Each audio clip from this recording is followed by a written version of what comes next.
বলবা না কিন্তু। নমস্কার, আমি একটি ছড়া বলছি। ছড়াটির নাম বাপুরাম সাপুড়ে। কবি সুকুমার রায়ের লেখা। বাপুরাম সাপুড়ে, কোথা যাস বাপুরে?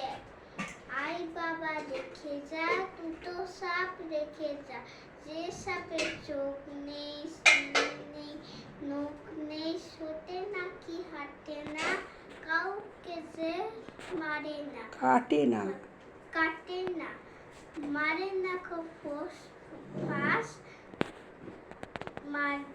করে না কো ফোঁস ফাঁস, মারে না কো ঠুস ঠাস, নেই কোনো উৎপাত, সেই সাপ জ্যান্ত। উৎপাত খায় শুধু দুধ ভাত, উৎপাত খায় শুধু দুধ ভাত।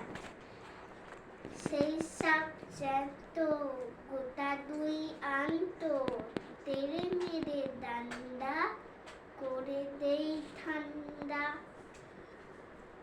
নমস্কার।